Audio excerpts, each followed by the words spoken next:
Fall, l'ambassadeur, l'invincible. Je suis de retour pour endoboliser le coupé décalé. Dernier des productions, il y a que les flocomanes qui ont peur. Sinon, tu mangeailles. Bienvenue à ce énième numéro de l'émission Farafara Nouvelle Tendance, l'émission qui vous apporte l'information en temps réel. Nous sommes une fois de plus ici à Wenze, Wenze qui nous reçoit, où on vient poser justement les valises de cette grande émission Farafara Nouvelle Tendance qui va à la rencontre des artistes.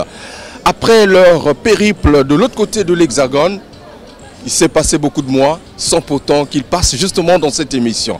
C'est donc la Dream Team Extra Musica Zangoul du Suprême Roga Roga, représenté par Sonore Digital. Celui qui a vu le fils a vu le père. Vous avez compris justement, à bâton rompu, une émission, en tout cas sans tabou.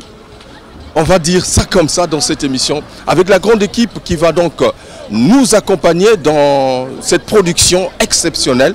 La Doré Foutika, le capitaine de l'équipe, derrière la grosse caméra image 3D, sous l'istal, le monteur à la double nationalité. On parlera du concert, c'est vrai que ça fait quelques mois, le concert 26 mai, voilà, au palais de congrès de Montreuil, à Paris. On parlera également du bilan à mi-chemin de l'album 242, l'album, le 10e album de cet ensemble Extra Musica. Justement, le président Roga Roga a donné la chance aux artistes qui composent cet ensemble de poser pour l'éternité, puisqu'on dit, voilà, les œuvres restent éternelles. Donc, nous ferons un bilan avec Digital Sonore. On aura également, pourquoi pas, on va projeter quelques moments forts, quelques informations concernant la fin de l'année, puisque dans quelques jours, quelques semaines, nous allons dire adieu à cette année 2018 qui a été riche en événements. Alors, Zigzag nous reçoit, Zigzag ici à Wenze, où il y a également un grand rendez-vous. Ça sera le 17 novembre, Tala Mutuelle. C'est un événement qui va réunir ici beaucoup de mutuelles, des mutuelles de Brazzaville, les mutuelles les plus en vue. Et ça sera donc l'occasion de venir festoyer avec les autres pour déjà annoncer la fin de cette année. Mesdames et messieurs, c'est avec grand bonheur que nous allons rentrer dans cette arène pour vous présenter votre émission, l'émission qui vous ressemble et personne ne dira le contraire. C'est ici où l'information se passe avec beaucoup de professionnalisme. Ouais, et Anga Willy Sopa Mopanga, chauffeur à Zopia Gouna, chauffeur tout, chauffeur à Sissa complexe. La meilleure émission, collègue émission tout.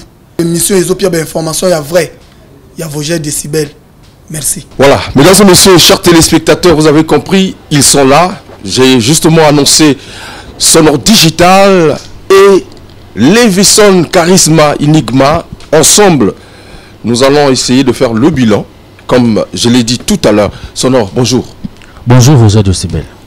Levison, Neni. Non, direct naturel. Ça va? Ouais, ça va en forme, ça se voit. Vous sentir. Voilà. Sonore, depuis retour Nabino à Paris, je pense que c'est la première émission. La fois dernière, Nayamba qui Levison.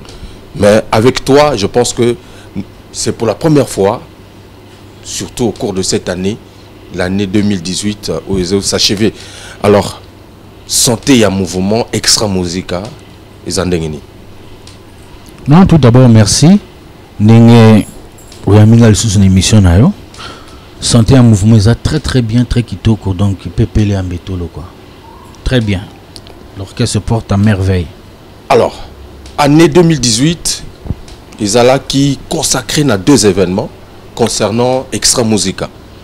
Le premier événement, ils ont là qui, d'abord, album 242 et ensuite, concert, il y a 26 mai, dans le palais des congrès à Montreuil. Tu parlais d'un album 242. 10e album, il y a orchestre Extra Musica. Lorsqu'on voit justement répertoire général, il y a Extra Musica. Est-ce que l'album se comportait bien? Lelo. Non, album, on a le besoin de se comporter très bien. Donc, même là, ça fait déjà 3 jours que l'album est sur le marché. Tout ça en rupture. Donc, fabrication, tout ça, sur ce disque. Donc, album, ils ont le sous sur le marché. Non, ils ont exemplaire, tout est ici. Ouais. Donc, surtout les qui n'ont pas discothèque, n'a Brazzaville. Surtout qu'on est boté quand on a discothèque, boté quand on a Fnac. Non, boté quand on a Fnac, Fulangenge. On peut bazalaki à Bunja, Bono Musique, Batunyo se basa un album. Mais et pourtant, tu es belé, fanatique, il y a extra musique, au balandagandou les nabino, baza convaincu trop d'un album wana. Est-ce que vous êtes au courant de cela? On les a vu na yo to avi à fanatique. Vinanga neni. Avi na yo. Avi nanga te. Beaucoup disent que l'album est simité par rapport à l'album sous Oyo, extra musique et bimisaka. Comment vous gérez tout ce voilé qui fasse c'était. Nga rolo ba album moi les a réussi. Pour moni biso de tout ça la musique awa. Tu visais que nani Brazzaville té. Tu visais que Libanda. Disent que se comportait très bien. Voilà pourquoi ba retour réseau ka ba contrat réseau signami partout. Pendant disque au 242. Donc pour moi, retour et album Izalaka qui disque ce qui est bimi. Pour boyer que disque simbi faut tourner. Donc il y a un monde qui va contrat. Est-ce que le contrat vous autres ils ont un contrat par rapport à l'album auto ils ont un contrat il y a un album au salaire déjà depuis quand. Mais contrat il y a par rapport à l'actualité mon frère.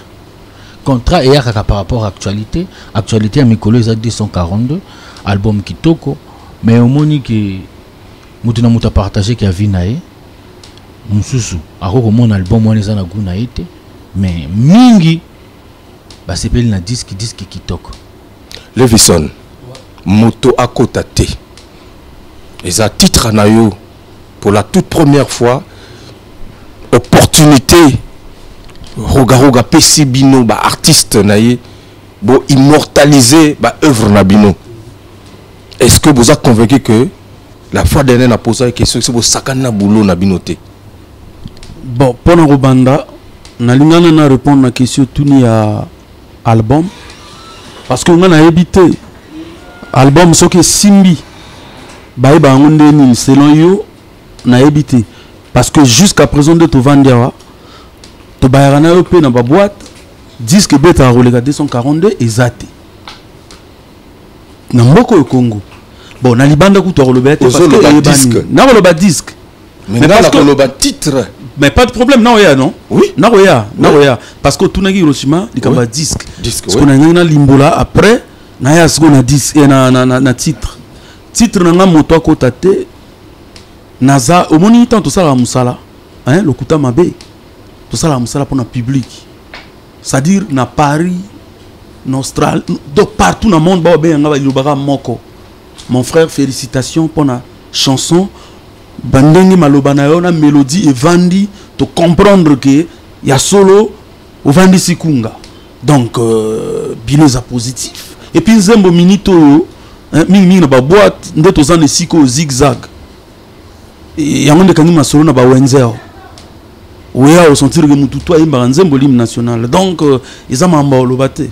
Levison to yebi ba voko na yo ba vocal ya kala oyo moto tout ce ko yembi mais o yembi chanson na habité yo lobi na zigzag c'est vrai mais zigzag ça représente pas tout le Congo mais est-ce que chanson wana ikoti na mato ya bato mais na émission on a il faut jouer décibel pentatonique les notes pentatoniques ils en a mutu moko ayemba on mboko ngai siko buleke mutayemi nzembo mobimba na pentatonique yo artiste non na bateko zalaka wa artiste na kuzo ga plat siko yo soko nzimi on na boudin mutu toi d'accord na za minorité t'es en minorité t'es en minorité mon frère s'il te plaît il faut aider la public parce qu'on a eu besoin choqué pour pleurer non ils ont choqué c'est là poser une définition choqué pour pleurer mais si qu'on a expliqué boy public na ndako ba okamwa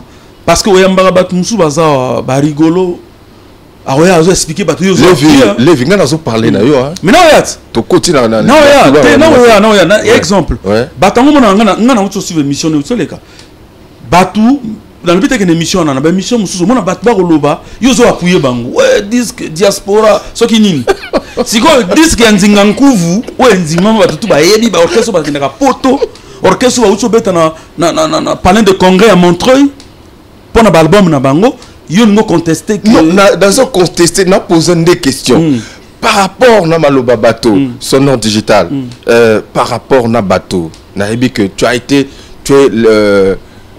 le directeur artistique ya œuvre wana est-ce que vous a convaincu Yomoko par rapport na biloko beta ya kala na disque o bosali ils ont manqué loko mon côté Vogel na koyebisa yo ke omoni époque d'actualiser les cas hein tout comment na mon ordinateur donc ceux qui tout sali disque et c'est ressemblé na ba disque ya kala et c'est celui qui a cicaté donc biso tout ça biso tout ça artiste donc on vit avec l'art donc faut évolution et ça la main na ebité ceux qui yo kanga na ba disque passé au sentir pena que art le beau que ils ont un changement mususu donc na minute to matato kita na Brazzaville Congo mobimba o yana mutu moko ta ko yaka kino ye abeti pena ko beta solo ko poussa na ta pembeni azate c'est pourquoi générique kaka motezo simba non mais générique kaka motezo simba na koyebisa yo album siko na koyebisa yo eloko moko to soit que moi en retard parce que to privilégié que mingi makamona biso ya siège na boss pour na studio et on montre que retard il y a ba clip et salami et loko nyonso tout nzembo izela ngai na yaka hein ba nzembo nyonso yo kaka awa parce qu'il est kaka na TV voilà clip nani bimité générique ya extra tango bimaka même son clip bato bana obena ngwa mais au lobby bien chanson est belle au lobby bien générique noko na ebisa yo biso toza ba chrétien même grand prêtre Jésus-Christ soit là-bas na Brazza lobby soit publicité salamité mutaya ate n'est-ce pas Jésus-Christ de Nazareth soit là-bas ya be ya lobby soit publicité salamité mutaya ate donc ngana ebi souci nous parler na clip au fait sinon na bato ba imbango partout problème au biso to ko nzima ne ya oso loba eza ya clip mais tout ça là qui na ni clip à générique ba clip ya surtout ngana et aussi là dans 2 semaines kalatea tozo boaka ngo to ça la émission to tuna na mambo zoloba parce que bozo luka ba trace bozo luka ba nini na éviter.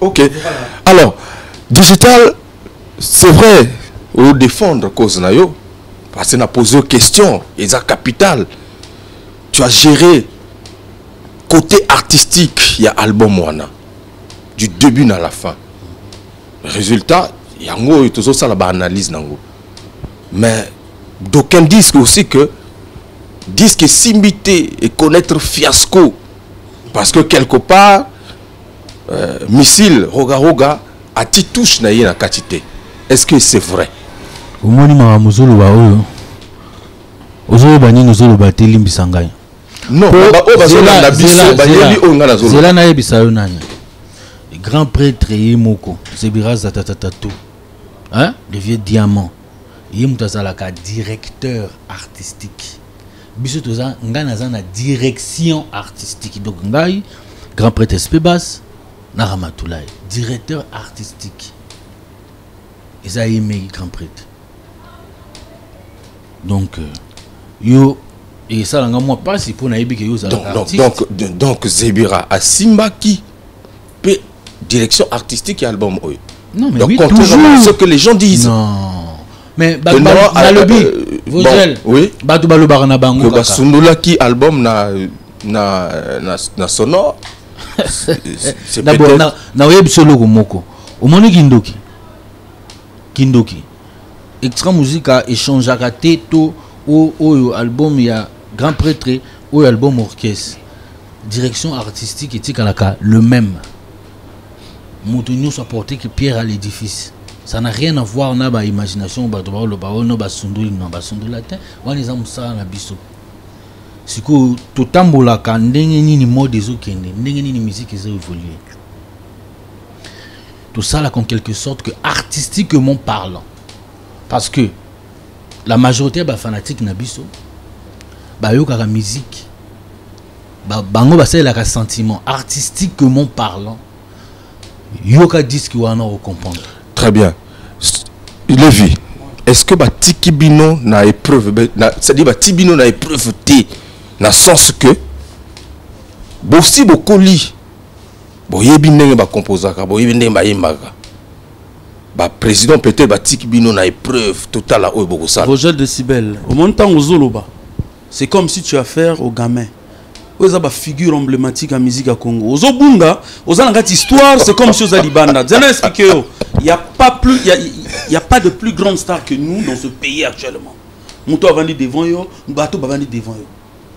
Parce que nous avons la musique en beaucoup et roga roga. En tout et pour tout. Après, les colos, nassé à roga roga, et ça va figure aux hommes va vendre devant yo. Le reste c'est les enfants. Maintenant tu parles. Na ba prêtre à Mokili, c'est comme si tu parles aux enfants dans le sens nini. Batiki bino preuve, batiki biso preuve te. Extra musique c'est nous. Ndenge ya otolo bano que kindoki wano yo kaka biso tout ça là. Bon, la main noire, contentieux. Mais pourquoi le résultat ya kindoki? Le résultat, tu as expliqué non? C'est pas le même résultat, il y a 242. Cet album, il y a pas de polémique, tout est album na biso. Et puis bo solo la nostalgie te. Non, on compare par rapport de comparer na orchestre mais on compare les albums. Voilà, d'extra musique. D'extra musique. Hiroshima a un instrumentiste. Ouais. Okinda solo bana, ils a confusion. So ba yo ki album wana na ndenge arrangement. Na ndenge musique et beti. Biso to ba musicien. Na ndenge bato ba yembi. Mais l'équipe album est belle. Na otango l'équipe album est belle. Oko so bon, y a album na so nga sa on va polémique te. Et puis m'a bien été na miso bato. Mais je comprends Mambo le bâtiment, mais ce qui est sûr, moi je sais qu'il y a problème à clip. Biso to ça ba clip na biso, to banari déjà aussi là. Au fait ça, biso moi un mois, tant qu'à un mois, bon on a ba clip on a télé, bongo le ba même chose. Non mais est-ce que bon, on n'est pas contre tout ça. Bien au contraire, on attend que Batebele ba yebi générique il y a album 242, mais ba yebi ba chanson mususuté. Non, Bayebi. Hein? Bayebi. J'espère que. Pourquoi tu as les garanzela?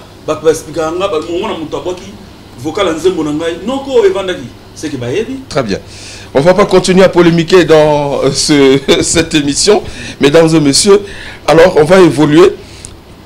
Sonore digital. C'est vrai que c'est normal. Hein?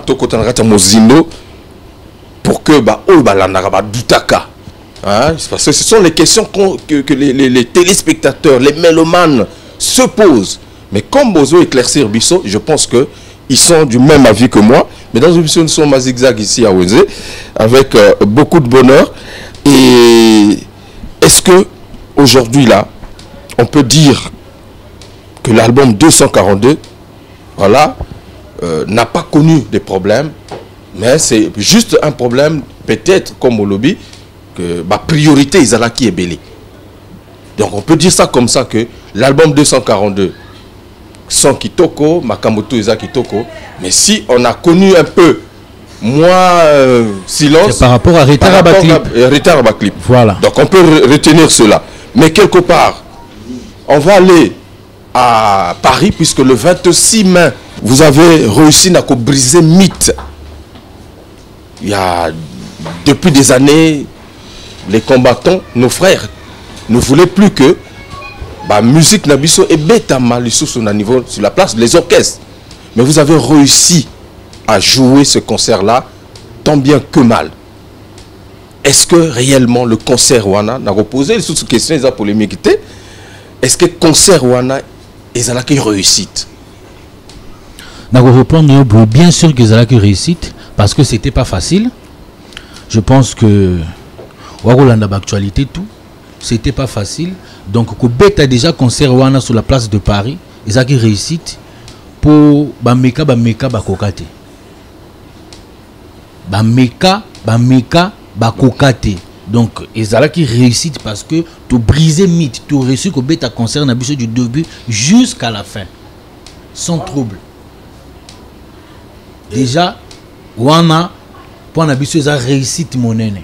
Donc tu briser mythe wana ya sous le solo ko le belate tout comme on a dans l'avenir kalaté de 2019 en gros ozonga sur la place de Paris wana na dévoiler date té pour na rebeta les sous concert mosusu. Alors mais pourquoi bato bazela ba mon ata moi ba extrait ya ba concert, c'est vrai que na ba réseaux sociaux et bima moi ba extrait, mais tilelo les gens attendent ce concert là et bima kate il faut déjà décibel na biso le mot biso beta concert wana na contest nini ba frère na biso ndingo lobi ba telemela ki biso to beta te même jour to beta baki na libanda ba se manifester.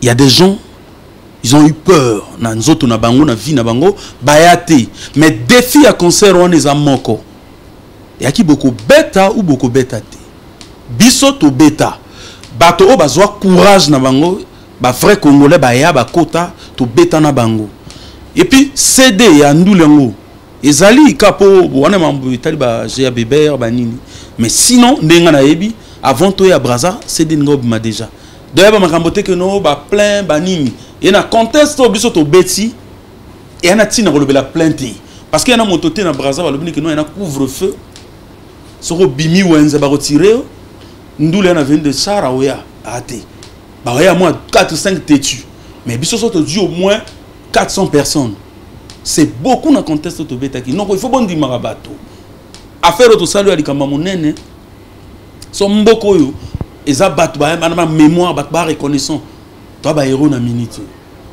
pour éviter en na mikili et belé ba lela e biso bozo ba fausse information ba simi moto na gare du nord ba tsubi moto ça veut dire qu'on a sacrifié beaucoup de choses. Donc, normalement, il faut honorer Bisso.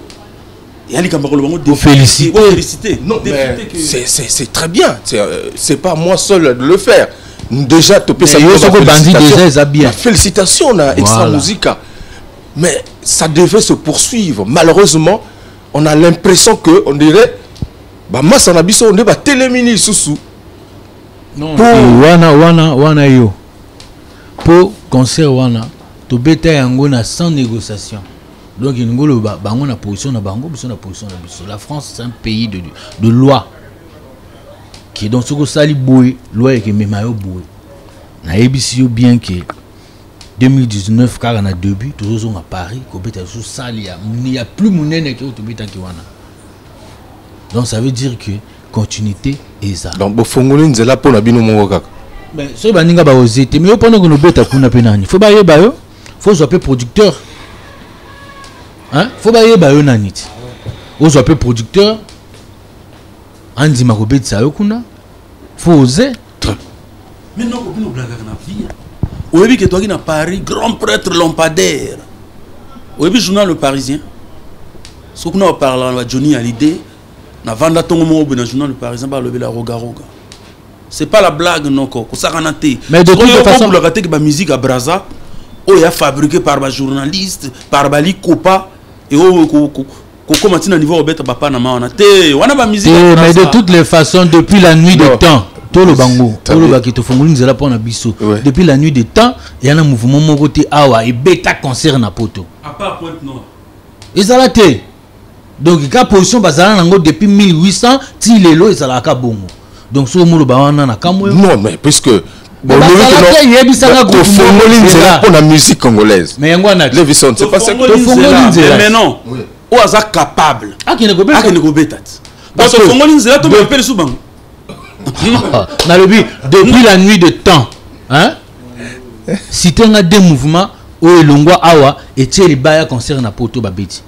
Depuis la nuit de temps. Non, na époque permettez. Yebisangay. Ba pas trop de sable babeta. Et babeta concert. Bakenda ko enregistrer. C'est bakenda ko sala ba disque. Bakenda ko sala babeta concerté. Même na rêve nani salamate. Bakenda ko sala album bazo. Bon qu'est-ce que bakenda ko sala ba disque. Na Congo et Tiali et beta na parité ou na phototé. Ça n'existe pas.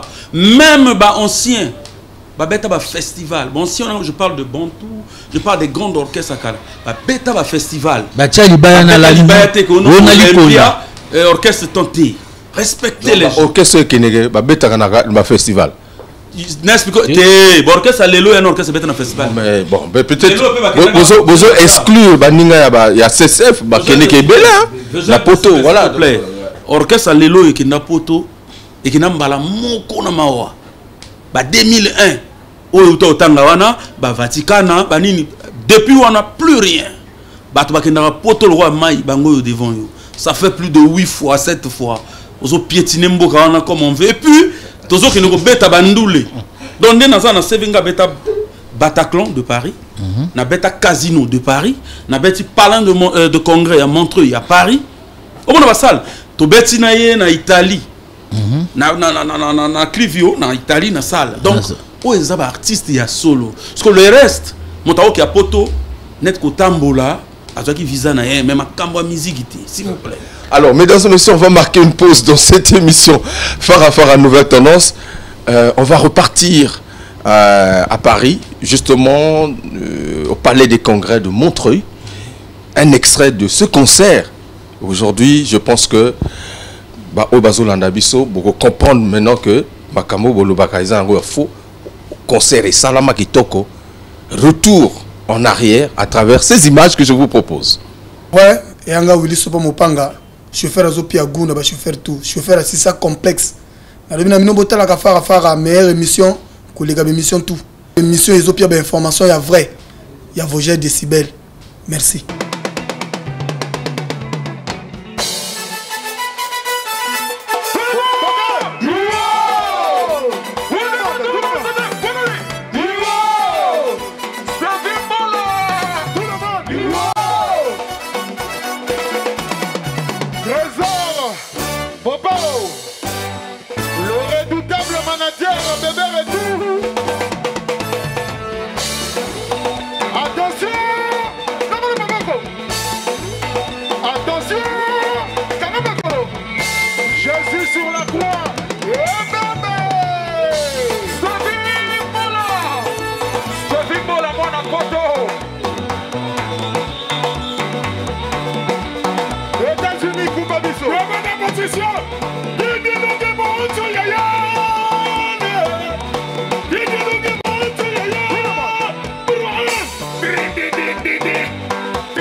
Voilà, retour mesdames et messieurs dans cette émission phare à Nouvelle Tendance. Nous sommes ici à Zigzag, à Wenze, justement avec Sonore Digital et Levison. On était à Montreuil avec cet extrait de ce concert. Question pour nous également de saluer en passant quelques inconditionnels. Bateau Balanarabiso, voilà, Jodé Lekoudi, Christian Mokito, Lindalala et pourquoi pas également la main puissante de Allah, vous avez compris, Denis Abdallah. Sonore Digital. Concert illégal qui Kitoko Tomoni, c'était très bien. Félicitations, merci. Félicitations. Merci. Surtout na mytho brisé. Et quelques mois après, j'ai eu l'impression que bateau va digérer yango bien té. Ndenge bobeta ki na pariwana puisque de temps en temps, au niveau des réseaux sociaux, les gens parlent polémique. Est-ce que bas accord na bateau wana illégal qui bien, tout y avait un autre problème. mais nga vraiment personnellement, n'a vraiment désolé. Accord na nani, accord avec qui par rapport à quoi? France et Mboka ya ba Congolais. Il y a des immigrés congolais en France. Basali bangunda na bango, bazu ba mikanda na bango ndenge zalaka. Basala misala na bango. France et Mboka ya ba français. Mboka ya ba Congolais za braza koto tozanga na yo.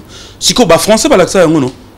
Donc on est au Vandia ou Cameroun ou interdire bâtiment non.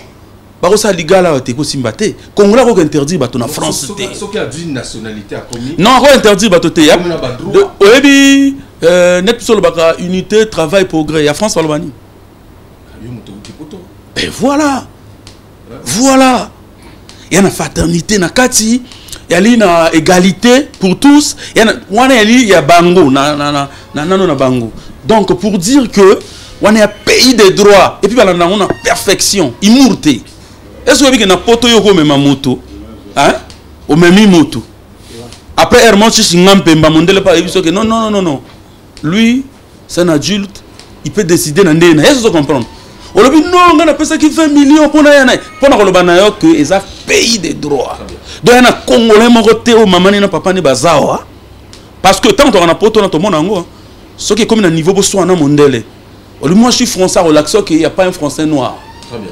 Voilà. Parce que Sonore n'a qu'au s'éternir en côté, ce sont les débats. Les lots ils ont alimenté les réseaux sociaux. Il y a des fans Nabino.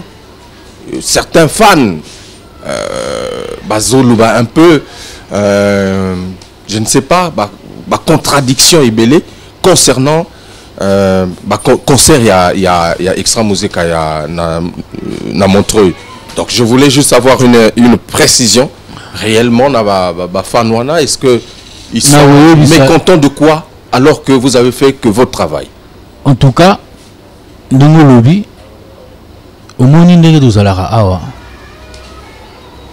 moto l'homme tokosola na 10h pile. Na 10h02 minutes au changer na vie. Des fois pour la contre molema raison yebika yo moko. Seul Nzambe ka mutazaka fidèle.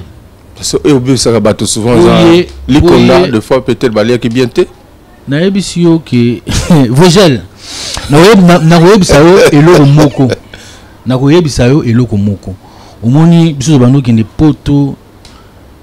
Lélo, ça fait 20 ans. Oui, tu vas soutenir Bisso il y a 10 ans de cela. Tu vas soutenir Bisso il y a 5 ans de cela. Donc la vie est sa continuité. La vie est sa continuité. Bisso, tu es un artiste en vie dans l'art. Tant que tu es un Bisso qui toko, fanatique, mais on ne peut pas s'éterniser. Bisso, na Côte d'Ivoire, na fanatique, na Bamako, Nigeria, partout.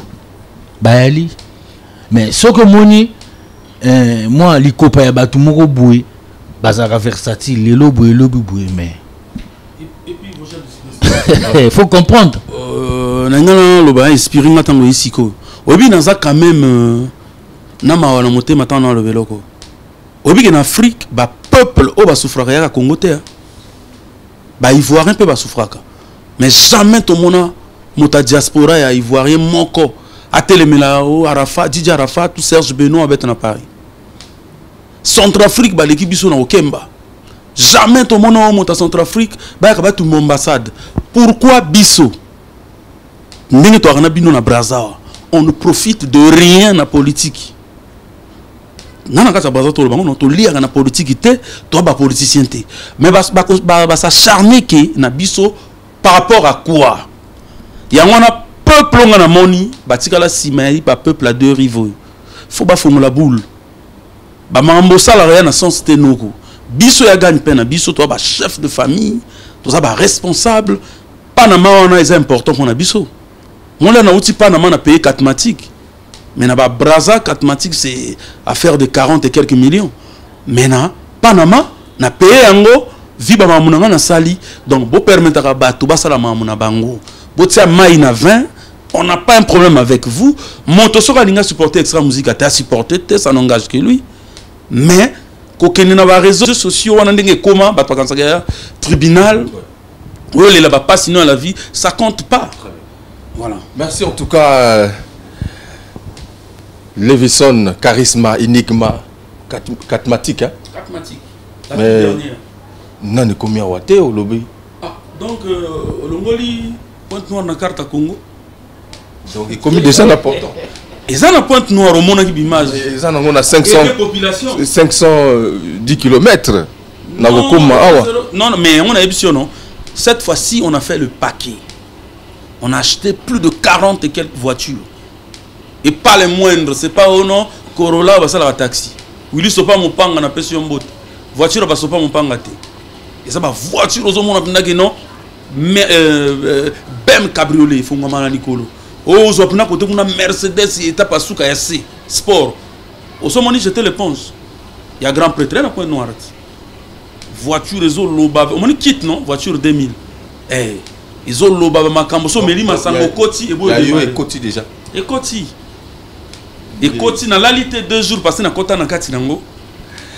Croyons que na robimana on a Brazza balamo mais ba yebsinga qu'il y a des formulaire, c'est-à-dire papier administratif, il y a signé. Il faut s'acclimater d'abord. Voilà. Après, comment mais il n'y a pas de problème. Et puis, dans ce Brazzaville, camion, mais ce qu'il faut supporter. Parce que les Congolais, aussi, ça raté. Et comme on a voiture de ministre, on a garé, on a commencé à qu'il y a été, bon, camion été. Mais le col a ayé beau supporter parce que mon tant qu'énigma beau comprendre tout le monde camion bongo donc ça va bien. Alors ils sont nombreux balinga ba le carte dans la émission mais comme on le met non na vie normale net yayo fonctionnaire ils a normalité parce que biso tona bato ba bunde la rabiso ba soigner la rabiso sans cause. Moi, tout ça, oh, fanatique n'a pas besoin d'armes pour ne pas bunda bitumba. Tant que les élèves sont dans Katmatik, débat naé, atina adversaire, va comprendre que match a été. Tant que les élèves sont dans la cuir naé, l'état pasuka, na palais, ça n'a pas débat. À ce moment-là, on a pas moto, des douches complètes avec des massages bani. Donc, tu vois, des trucs comme ça, c'est important pour nos fans. Très bien. En tout cas, merci beaucoup. C'est ça qui fait aussi la musique, tout ça, l'information people. Alors, tout ça, on a débat, il y a album, puisqu'on va continuer à parler 242. Oui. 242 albums, il y a orchestre. Bango tout. Voilà, va s'exprimer correctement dans le album. Et tu nous as encore rassuré que Calamité, clip Ezali, mais j'avais peur que si on avait conclu que l'album est Simba Kité, j'avais aussi cette question, est-ce que le président Roga, par rapport à l'échec, il y a 242, pouvait avoir toujours le cœur ouvert, appeler ça sous une chance d'un artiste. Un jour, il sous album, il y a groupe. On a évité vos gestions dans la place à Roga. On a posé question. On a posé question. Toi, mais tu représentes. Aujourd'hui, que tu avais peur. Donc, le coup là-bas, bon, on a eu Silit, l'album, Simbi Kitoko, et la musique, et sa continuité. Et Nami collègue Yaka Yoka sous album extra musical. Voilà, c'est tout ce que je peux te dire. MM International, c'est un titre, non? Oui. Yembeli Nani. Na Yembeli Mike Mwanga, grand prêtre, Yavana Aate, Yavana Bangwanzo, l'aigle royal, Yazana Likolo. Donc, en tout cas, on a profité, grand prêtre Mike Mwanga, salam, anniversaire, et les cas qui, en tout cas, joyeux anniversaire. En tout cas, grand prêtre, merci vraiment. Quoi. Na CP là qui. Donc, on marque pause, on va suivre le générique 242, l'album du groupe, la Dream Team Extra Musica. Mesdames et messieurs, on danse et on se retrouve tout à l'heure pour la suite de cette émission. Mais n'oubliez pas, dans la mutuelle, c'est le 17 ici, là où nous sommes à Zigzag, la mutuelle tout y a Brazzaville, aux Anakombo, beaucoup d'ana awa. Et puis, Star, il y a vrai à Brazzaville, le 17 ouana, Koloma Bele, donc Boya Bana Brazza, le 17 à Zigzag, c'est-à-dire so y était deux à rater quoi, fraîche noko, fraîche chérie, Rosala, et puis Bisso, de Rosala, ils ont surprise lampadaire. À Rosala. Donc, Boya et Belé, c'est le chef d'état-major qui vous parle. Très bien. Voilà. Donc, vous aurez en tout cas, comme d'habitude, les plus grands DJ de la place. Justement, DJ Stem One, qui est toujours là au maximum. Et DJ Sir, le nationaliste. En tout cas, ça sera l'ambiance sans pareil. Musique, et on se retrouve tout à l'heure. Et Anga Willy Sopa Mopanga, chauffeur à Zopia Gouna, chauffeur tout. Chauffeur à Sissa complexe. La meilleure émission, collègue émission tout. Émission Ezopia information, il y a vrai. Il y a Vogel Décibel. Merci.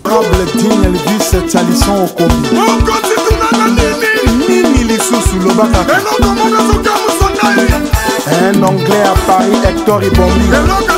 Maya Scott. Ah bon?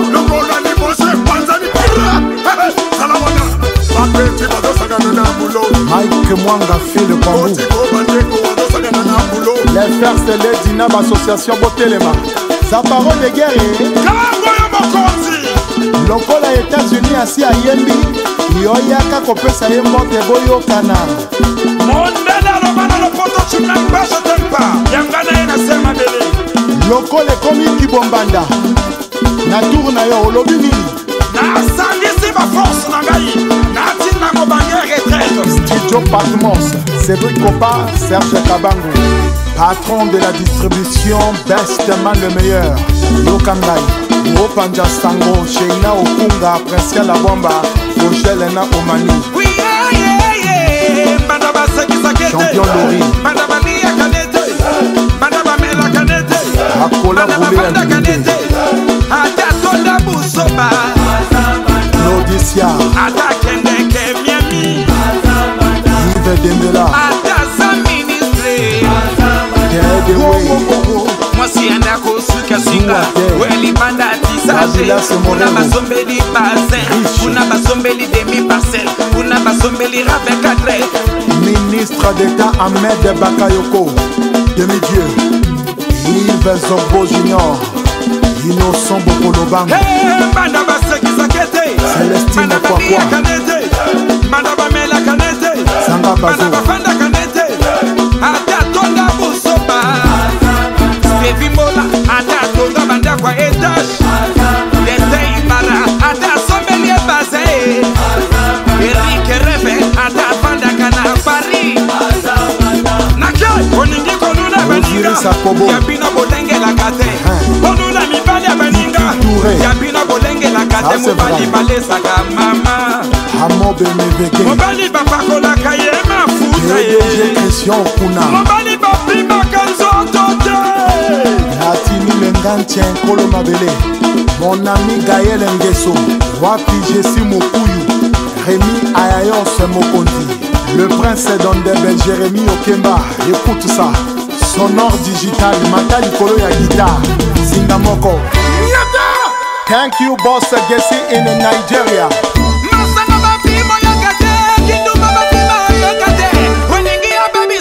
Joseph Farantolo. soirée. Richard Mwanaka, Fiacri Bombo,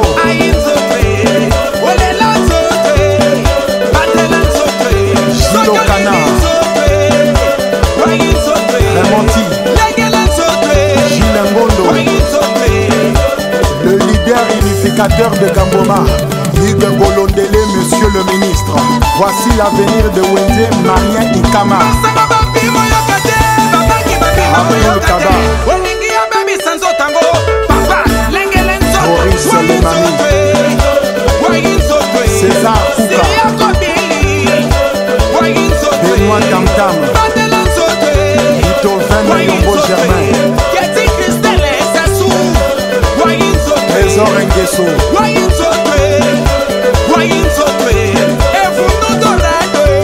Julien Gauthier Le Pembe, Achille Mongo. Merci en tout cas à Extra Musica, ce clip qui fait la une et toujours, qui continue à faire danser les mélomanes de la bonne musique. Je n'oublie pas de faire asseoir dans la place Willy Sopa Mopanga. Salam, le vieux Raymond Sambou à Pointe-Noire les Losanges. Je n'oublie pas également de faire asseoir dans la place Destin Badjo Sexo. Salut. Voilà, depuis là où tu nous suis dans cette émission, je suis avec la Dream Team. J'ai parlé d'Extra Musica, représenté par Sonore Digital et Levison Charisma. Sonore, après retour à Bino, tu constates que défense est un peu amputée. Na quelques artistes na Bino, notamment voilà Oboyebi, Itoa, il y a eu un copitoche. Et comment au juguler Chris Wana en tant que vraiment défenseur. Quand tu parles de crise, Wana os exagéré. Non, le Chris c'était. N'a expliqué, toi qui même pas amputé et gratinir coûté pour n'a expliquer que y a mon grand prêtre Roga as un grand défenseur, hein? Donc moi personnellement quand je parle de la défense d'Extra Musica, tout le monde a Ramatoulaye, SP Bass et Sonore Digital. On a tout bien la défense. Si que tous a besoin, il y a balié, tous au moins petit bayaka, tout peut savoir moins formation pour le petit héritage. Au moins il est là au Vogel, dès tout le barabe petit basarana boulot. Bah musicien les le bah sa musique na le yenge sans vocation.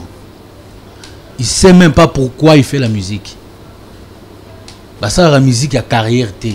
Surtout ni même que carrière izani na ebité carrière elingi kolobani. Donc bah ça la musique na le yenge sans vocation. Donc yangwana mais Vogel. Ngala banu qui n'est poto na ba âge à 17 ans. Échangeaté. Mais les lots autant que grand prêtre Sonore Digital. Donc veut dire que na rolo bana ba Congo oyo muto azati wa ko poussa na guitare. Mais so na loba ke na sundula masolo bon na vana ta na Miami kasi les lots Sonore Digital kasi biloka bien oyo na bete la pona ba congolais kasi zati. Donc tokolo ba ezamo ma trop pour les lots oyo en tout cas.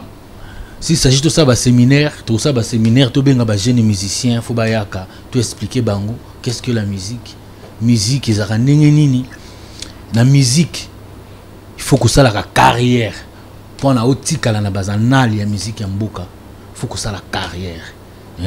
Grand prêtre roga. Ah ben ok, ni poto kala, soit le bas pays avant na poto, on a plus qu'on va na poto. Mais kasi les lots tout ça na icône le col a été. 2 fois officier.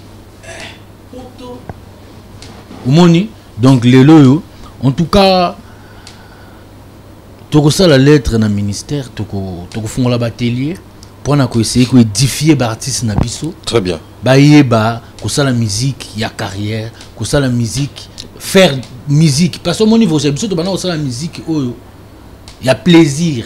Donc, on a volonté pour ça la musique, mais pas peut-être la musique à sentimental. Pour na Objectif. Le coup la monara qui non ah grand prêtre roga danger donc il ah on a besoin de la danger le coup là donc faut lancer la musique non bah ça la musique est le suivisme. 25 ans d'existence. Il y a Extra Musica. Est-ce qu'on peut dire que tu as tout gagné? Oui, j'ai tout gagné. Tout gagné par rapport à quoi? Un, on va expliquer. Tout ça est belé à na Congo à guitariste. Mais ngai sonore digital. Le monde est dans les émissions na boy. Hein? Na Nigeria, na ça na facilité wana. Donc ba yebinga partout. Na Côte d'Ivoire, na ça na facilité wana donc partout na émission partout dans le monde. Donc na ça guitariste il y a Congo kakate. Il y a Afrique qui peut mokili mobimba. Donc lelo oyo ce qu'on continue à Google au taper sonore digital et bimisa yo. Mais na sola na mundele te ba œuvre ndé. Le solo ba. Donc voilà. Donc lelo na kata ba na kata bazanal ya musique à Congo na za na kati. Levison. Moi bilan il y a fait au Bosali puisque après Paris, Bouyakaki Awa, Boké Côte d'Ivoire, Bozungi Bobeti n'a palais de congrès, tout ça. Et Simbi. Ouais, bilan là, il y a des bossons dans le besoin positif pour mon musique et c'est ngava.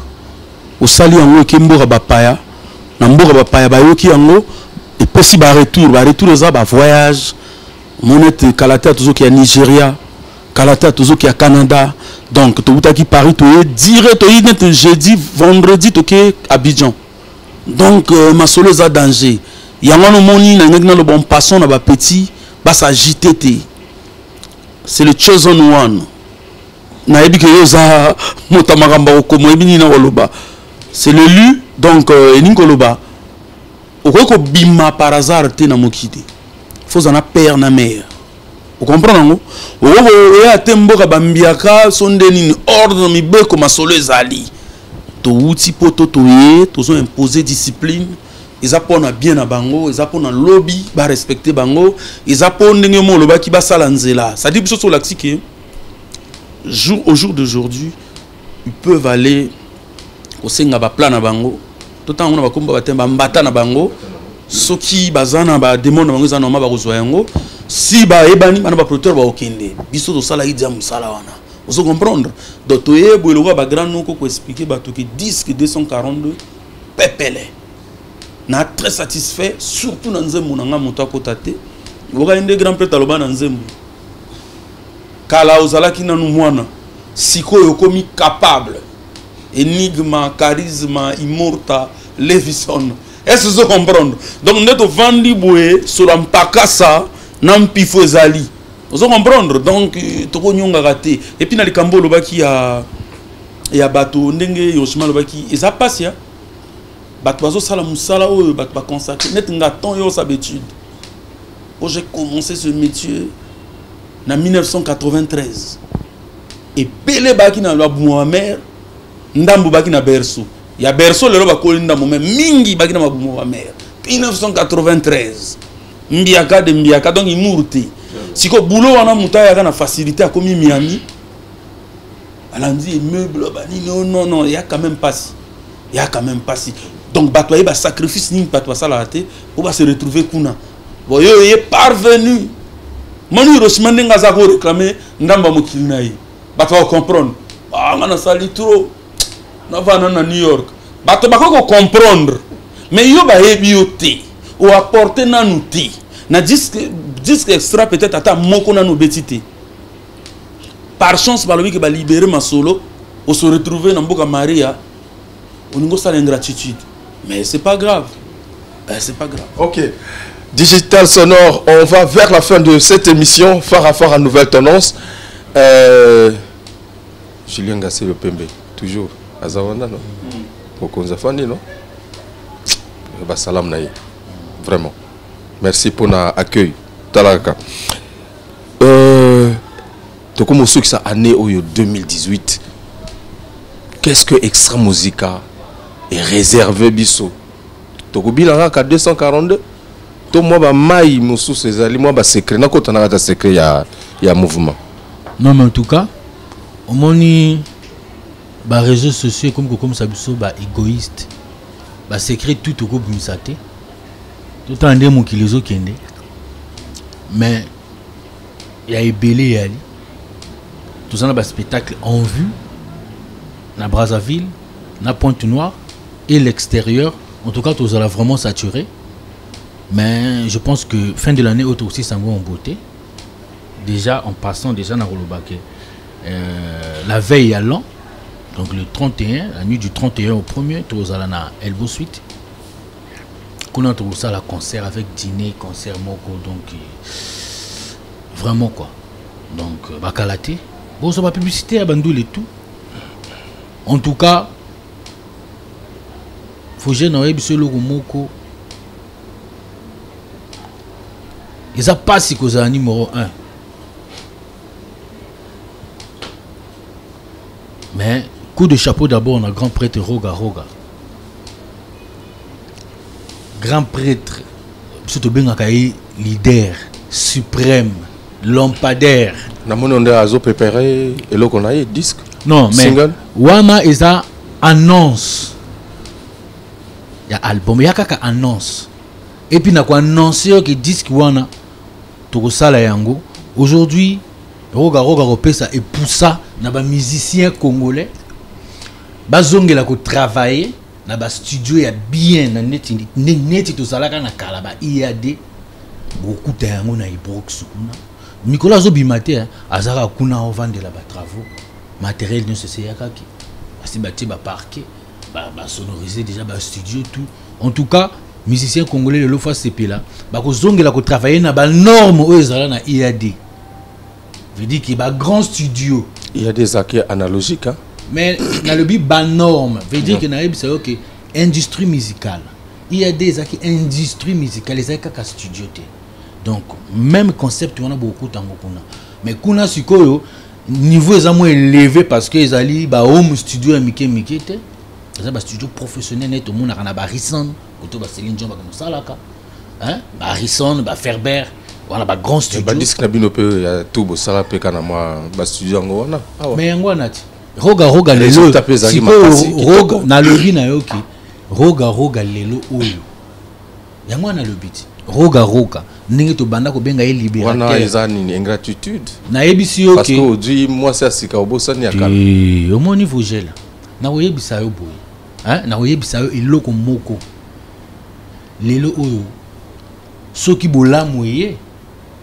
Kolobate ke ono ngana vana ngaka na mawakala te. Soki passe na yo akala, lelo moni mwinda olobate ke non si na boyi passe na ngaka les ingratitude. Te yebisa ngai? Non.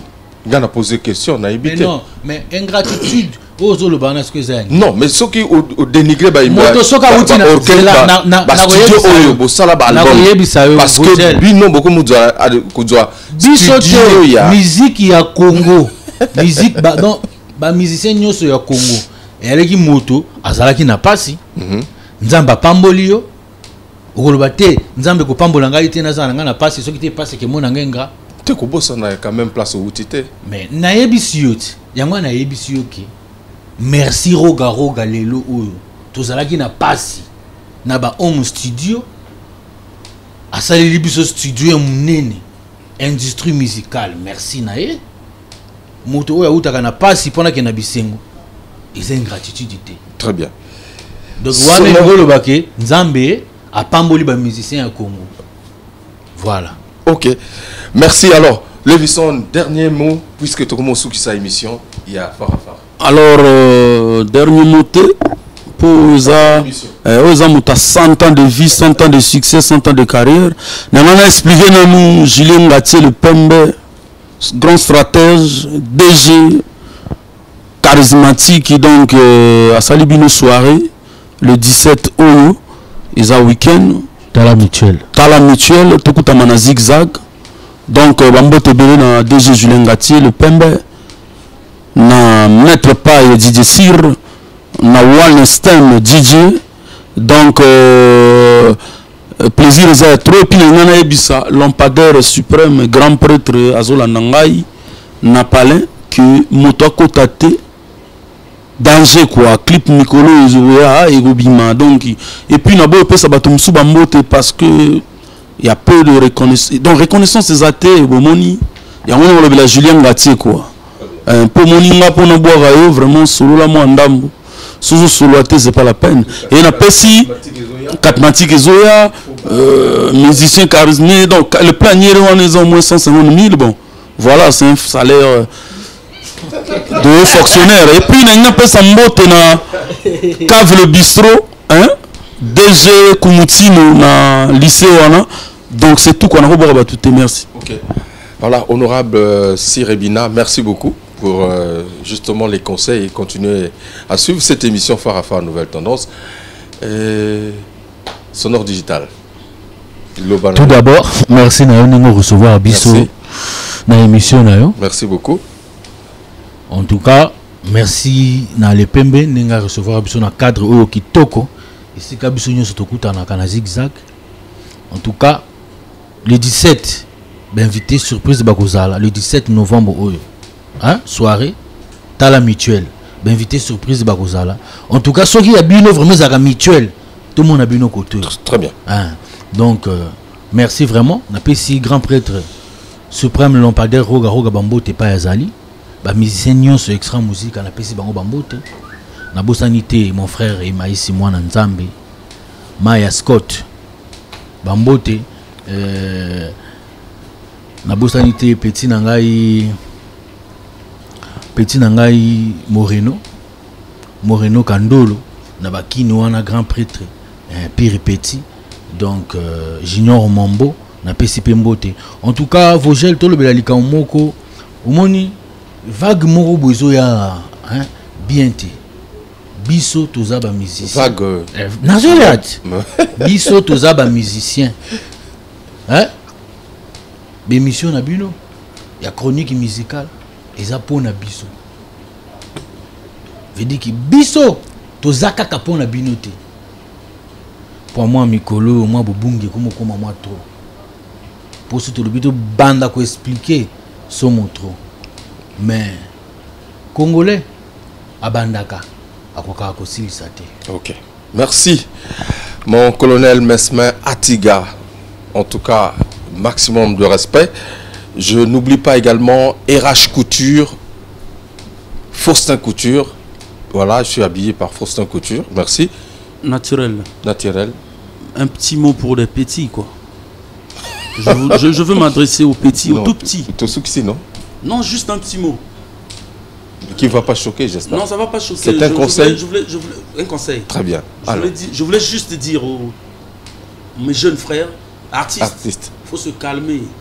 Hein, il faut vraiment se calmer parce que sur la place, on est encore là. Et puis, au cours où on a remplacé Mbiaka Boete. Sommet à Makambo, c'est Roga, après Roga. Banzete zo kindeza bato zo mono. Na ebelo na zoloba. Les gens s'agitent là pour rien. Ozali bato nzamba pesi ngolo ba coordonner musique. Vous tous fixez na beno tout droit na molongo. Na ebi ke holia moi moseka na teti. Mais teti di maliba na ndako na yote. Ozaba kolo musique ya Congo. Je vous parle fixe, bon respecter Mibeko to ça va doyen. Ndenge biso to ça ba Cosmos. Pierre Moutouari, Pamelo Mouka. Il y a Lelo, c'est Roga et c'est Petit. Des Tozaboy. C'est comme ça. J'ai plus de commentaires à faire, mesdames et messieurs. La suite au prochain numéro. Ouais, et Anga Willy Sopa Mopanga, chauffeur à Zopia Gouna, chauffeur tout, chauffeur à Sissa complexe. La Mino Botala Kafara, meilleure émission, collègue émission tout. Émission Zopia information, il y a vrai. Il y a Vogel Décibel. Merci.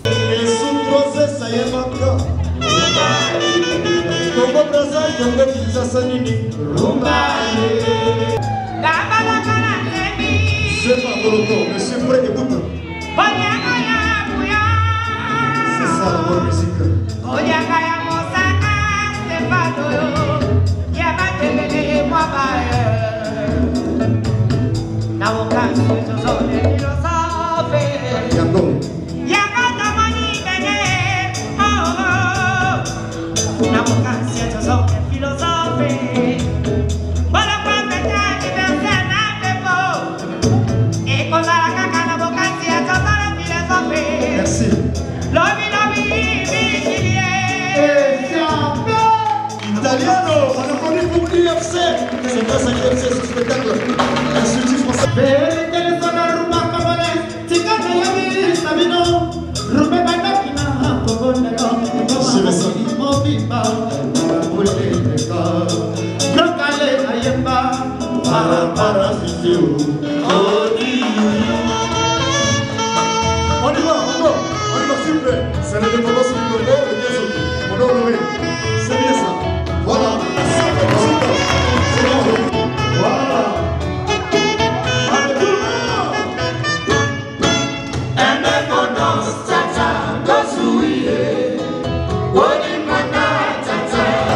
Arrivé à la fin de cette émission Phare à Phare à Nouvelle Tendance, merci à cet espace de Zigzag qui nous a donc donné l'opportunité de tourner.